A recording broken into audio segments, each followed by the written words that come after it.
प्यारे बच्चों, आज हम अध्याय 8 क्षेत्रीय आकांक्षाएं का अगला टॉपिक पढ़ेंगे।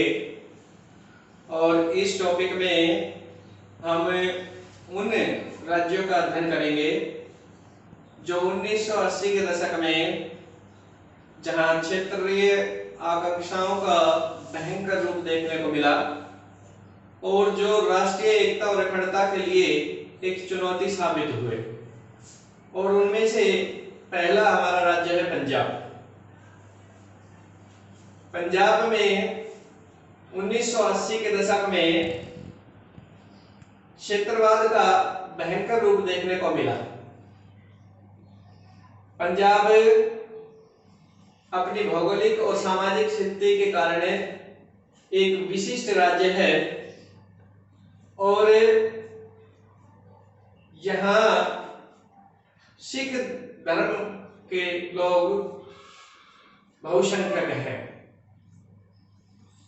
पंजाब के बारे में हम पढ़ने से पहले थोड़ा पीछे जाते हैं और भारत के विभाजन के समय पंजाब की स्थिति को स्पष्ट करते हैं। जिस समय भारत का विभाजन हुआ उस समय पंजाब का जो पश्चिमी भाग था, जहां मुस्लिम आबादी अधिक थी, वह पाकिस्तान में चला गया और पश्चिमी पंजाब के हिस्से में जो हिंदू और सिख लोग थे वो विभाजन के दौरान भारत में आ गए। विभाजन के दौरान धार्मिक दंगे हुए और इन धार्मिक दंगों के दौरान जो पश्चिमी पंजाब के जो हिंदू धर्म और सिख धर्म के लोग थे उनके साथ अनेक प्रकार की यातनाएं की गई, उनकी हत्या की गई, लूटपाट की गई और महिलाओं को का उत्पीड़न किया गया। इसी दौरान जो पूर्वी पंजाब का हिस्सा था वहां से जो मुस्लिम आबादी के लोग थे वो पाकिस्तान चले गए। तो इस प्रकार विभाजन के बाद जो पंजाब का हिस्सा बचा उसमें मुख्य रूप से सिख और हिंदू धर्म के लोग बचे और इसकी अपनी सामाजिक और संस्कृति विशिष्ट पहचान बनाए हुए थी। अब विभाजन के बाद अगला जो है पंजाब में हम जो भाषा के आधार पर पुनर्गठन 1956 में विभाजन के बाद राज्य पुनर्गठन आयोग ने भारत में 14 राज्य और 6 केंद्र शासित प्रदेशों का निर्माण किया। उस समय पंजाब भाषा के आधार पर पुनर्गठन में पीछे रह गया, लेकिन 1960 के दशक में वहां के जो सिख नेता मास्टर तारा सिंह ने अलग पंजाब सूबे की मांग के लिए आंदोलन किया और इस आंदोलन के परिणाम स्वरूप 1966 में पंजाब का भाषा के आधार पर पुनर्गठन किया गया और पंजाब से 2 राज्य हिमाचल प्रदेश और हरियाणा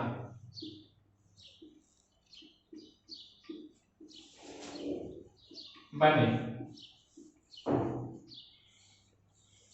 जो पंजाब का पहाड़ी इलाका था वो हिमाचल प्रदेश में चला गया और पंजाब में जो हिंदी भाषी क्षेत्र था वो हरियाणा में सम्मिलित कर लिया गया और जो पंजाबी भाषा क्षेत्र था उसे पंजाब कहा गया। इस प्रकार से पंजाब में अब केवल पंजाबी भाषी लोग रहेंगे। अब पंजाब में हिंदू धर्म और सिख धर्म के लोग रहेंगे। पंजाब में 1920 के दशक में 1920 में अकाली दल की स्थापना की गई। अकाली दल की स्थापना का मुख्य कारण धार्मिक और राजनीतिक था। आजादी से पहले अकाली दल ने पंजाब के गुरुद्वारों पर नियंत्रण के लिए आंदोलन किया, लेकिन आजादी के बाद यह दल राजनीति में सक्रिय हो गया और इस दल ने अब यह सोचा कि अब पंजाब में उसकी सरकार स्थापित हो सकती है और इस दल ने लगातार पंजाब में सरकार स्थापना के प्रयास किए और 1967 में पंजाब में इस दल की सरकार पहली बार स्थापित हुई और प्रकाश सिंह बादल इस दल के से पंजाब के मुख्यमंत्री बने। अब इसमें हमारा जो अगला टॉपिक है वो है आनंदपुर साहिब प्रस्ताव।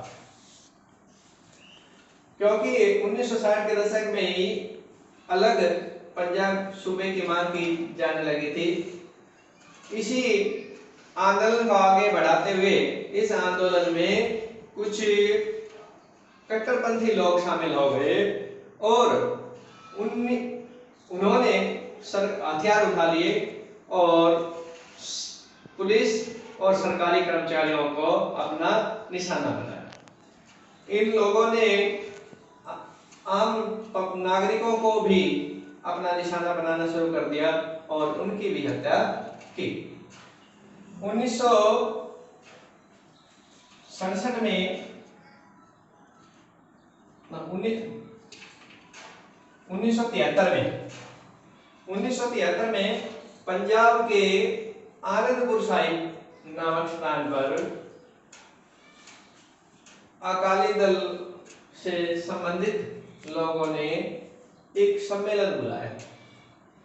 इस सम्मेलन का मुख्य उद्देश्य पंजाब की स्वायत्तता की मांग करना था और इस सम्मेलन में इन लोगों ने सिखों के बोलबाले की घोषणा की। इस आनंदपुर शाही प्रस्ताव में मुख्य जो मांगे की गई वो निम्नलिखित थी।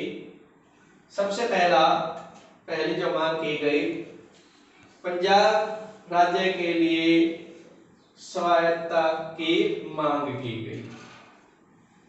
इस राज्य पर रेलवे, सुरक्षा, डाकतार और विदेशी मामलों के अलावा राज्य के नियम लागू होंगे। यह भी मांग की गई कि राज्य को अधिक आर्थिक संसाधन उपलब्ध कराए जाएं और आयकर तथा उत्पाद शुल्क में राज्य की भागीदारी बढ़ाई जाए।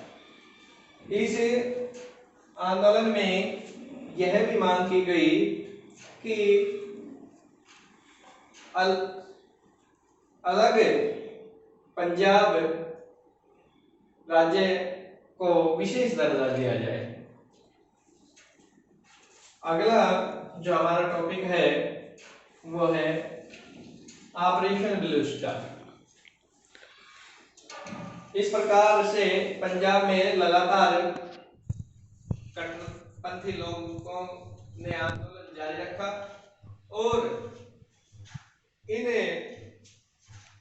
कट्टरपंथी लोगों ने पंजाब में गुरुद्वारों पर अपना नियंत्रण कर लिया और भिंडरवाला जो कि एक आतंकवादी था, उसने पंजाब के अमृतसर के स्वर्ण मंदिर पर कब्जा कर लिया और वह स्वर्ण मंदिर से अपनी समांतर सरकार चलाने लगा और भिंडरवाले ने सरकार पर अपनी मांगे मानने के लिए दबाव बनाया।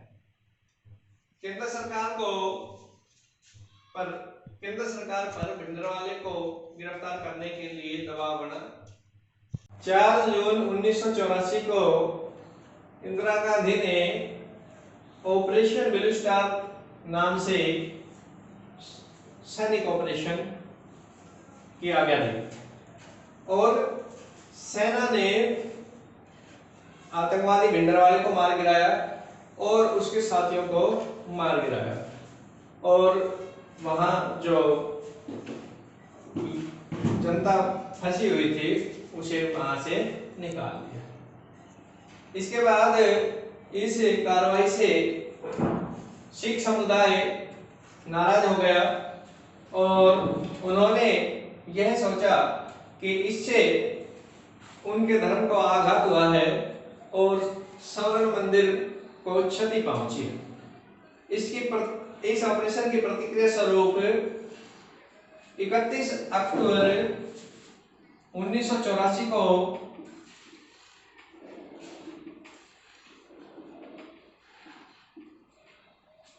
इंदिरा गांधी के सिख अंगरक्षकों द्वारा इंदिरा गांधी की हत्या कर दी गई। इंदिरा गांधी के सिख अंगरक्षक बेअंत सिंह और सतवंत सिंह ने उनकी गोली मारकर हत्या कर दी। इसके प्रतिक्रिया स्वरूप पूरे देश में सिख दंगे आरंभ हो गए और केवल दिल्ली में 2000 सिखों की हत्या कर दी गई। पूरे देश में हिंदू लोगों ने सिखों की हत्या करनी शुरू कर दी और सिख परिवारों के अधिकतर पुरुष इन दंगों में मारे गए। इन दंगों के परिणाम स्वरूप हिंदू और सिखों के बीच आपसी मनमुटाव बढ़ गया और जो कि आज भी देखने को मिलता है। पंजाब में शांति की स्थापना के लिए 24 जुलाई 1985 को सिख नेता हरचंद सिंह लोंगोवाल और भारतीय प्रधानमंत्री राजीव गांधी के बीच एक समझौता हुआ जिसे राजीव लोंगोवाल समझौते का नाम दिया गया।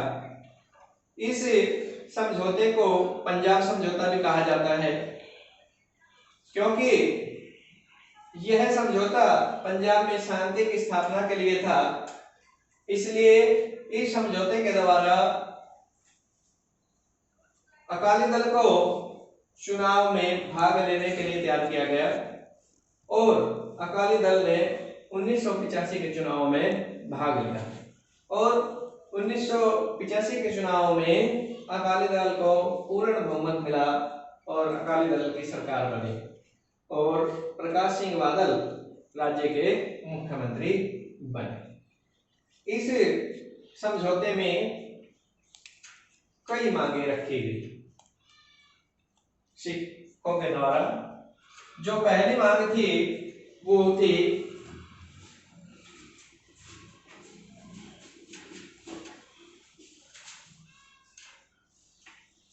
इस समझौते की पहली मांग थी कि चंडीगढ़ जो कि पंजाब और हरियाणा दोनों की संयुक्त राजधानी थी उसे पंजाब को सौंप दिया जाए। दूसरी जो मांग थी वो ये रखी गई कि पंजाब को अधिक स्वायत्तता प्रदान की जाए। तीसरी जो मांग रखी गई वह यह थी कि राज्य और केंद्र संबंधों को दोबारा से परिभाषित किया जाए और राज्यों को अधिक स्वायत्तता दी जाए। चौथी मांग जो रखी गई वह यह थी कि जो पंजाब राज्य में सेना सुरक्षा अधिनियम लागू था जिससे लोग नाराज थे, उसको हटा लिया जाए और सरकार इस पर सहमत हो गई। इस प्रकार यह समझौता लागू हुआ और यह समझौता, इस समझौते के परिणाम स्वरूप भी अकाली लोग खुश नहीं थे और समझौते के बाद 20 अगस्त 1985 को एक नौजवान द्वारा सिख नेता हरचंद सिंह लोंगोवाल की हत्या कर दी गई। इस प्रकार इस समझौते के बाद भी सिख समुदाय संतुष्ट नहीं हुआ। ये जो टॉपिक है इसमें जो एक प्रश्न है बनेगा, राजीव लोंगोवाल समझौता क्या था और इसकी मुख्य बातें क्या थी। यह बोर्ड में के लिए बहुत ही महत्वपूर्ण है और आप इसको अच्छे से तैयार करेंगे। शांति स्थापना की ओर।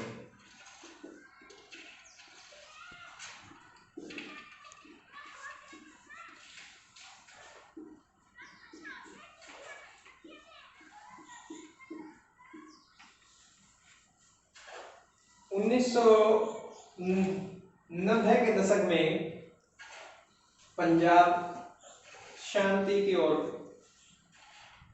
बढ़ा। 1992 में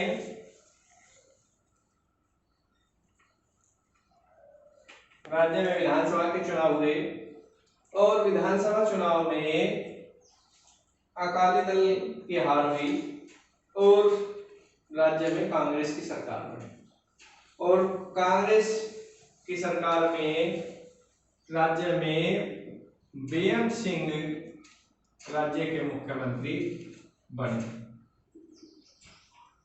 इन्होंने राज्य में आतंकवाद को नियंत्रित करने के लिए आवश्यक कदम उठाए और पंजाब के डीजीपी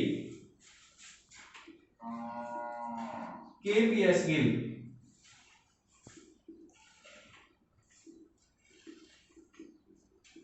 के नेतृत्व में पंजाब में आतंकवादियों के खिलाफ विशेष अभियान चलाया गया और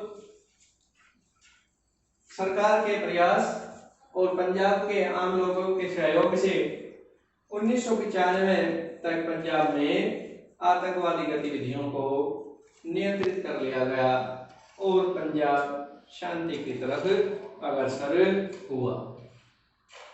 अब भी कभी कभी पंजाब में अलगाववाद की भावनाएं दिखाई देती हैं और कुछ लोगों द्वारा वहां अलग खालिस्तान देश की मांग की जाती है। तो सरकार को ये ध्यान रखना चाहिए कि पंजाब में अलगाववादी भावना का विकास न हो और जिससे जो राष्ट्रीय एकता और अखंडता को खतरा उत्पन्न न हो। अब हम एक टॉपिक हमारा इसमें और है, वो है अकाली दल और उसकी नीतियां। अकाली दल और उसकी नीतियां।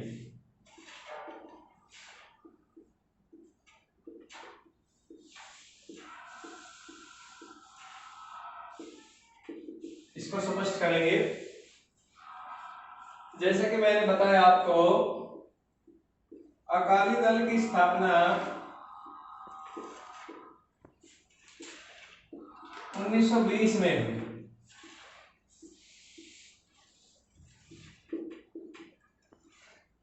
और इसकी जो स्थापना थी उसका मुख्य उद्देश्य धार्मिक और राजनीतिक था। आजादी से पहले इस दल ने देश में गुरुद्वारों पर नियंत्रण के लिए आंदोलन चलाया, लेकिन आजादी के बाद यह दल राजनीति में सक्रिय हो गया और इस दल ने पंजाब में अपनी सरकार स्थापना की कोशिश की। पहली बार पंजाब में इस दल की सरकार 1967 में बनी और प्रकाश सिंह बादल इस दल के मुख्यमंत्री बने। धीरे धीरे इस दल ने पंजाब में विकास कार्य किए और पंजाब को प्रगति के पथ पर ले जाने का कार्य किया। पंजाब में इस दल के अलावा कांग्रेस मुख्य भूमिका में रही और उस कांग्रेस ने सरकार बनाने का कार्य किया। 1985 में इस दल ने अपनी सरकार पूर्ण बहुमत से बनाई। 1985 के बाद 1992 में विधानसभा चुनाव में इस दल की हार हुई और कांग्रेस ने सरकार बनाई। 1992 के बाद 1997 में इस दल ने पुनः अपनी सरकार बनाई। 1997 के बाद 2002 में इस दल की हार हुई और कांग्रेस ने सरकार बनाई। 2007 में दोबारा से पंजाब में अकाली दल की सरकार बनी। 2012 में फिर से पंजाब में अकाली दल की सरकार बनी। 2017 में राज्य विधानसभा चुनाव में इस दल की हार हुई और कांग्रेस ने राज्य में सरकार बनाई और वर्तमान में पंजाब में कांग्रेस पार्टी की सरकार है और कैप्टन अमरिंदर सिंह पंजाब के मुख्यमंत्री हैं। अब हम इस दल की नीतियों के बारे में चर्चा करेंगे।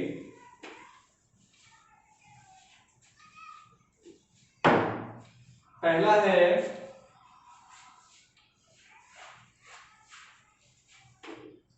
राज्य का आर्थिक विकास।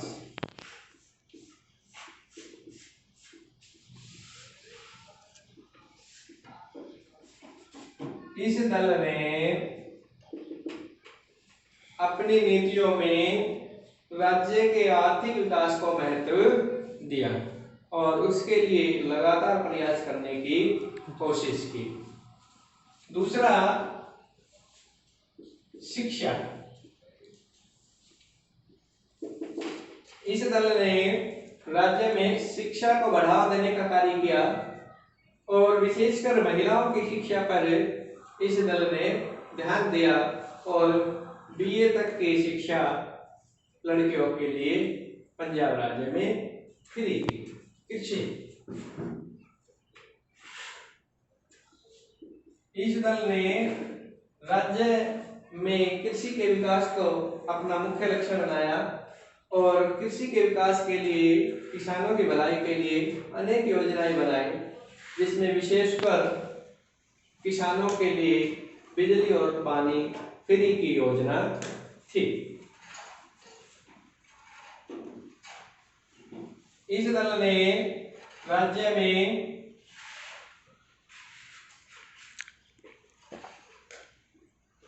सड़कों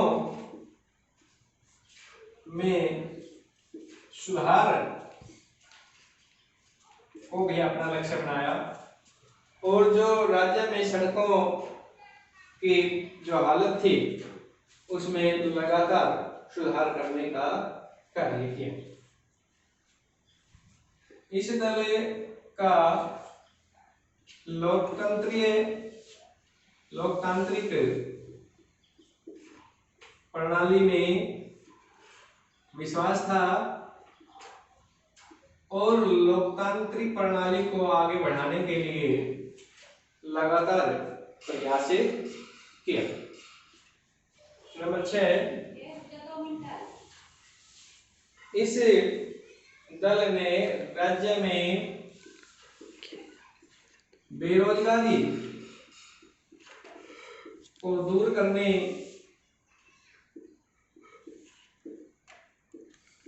को अपना लक्ष्य बनाया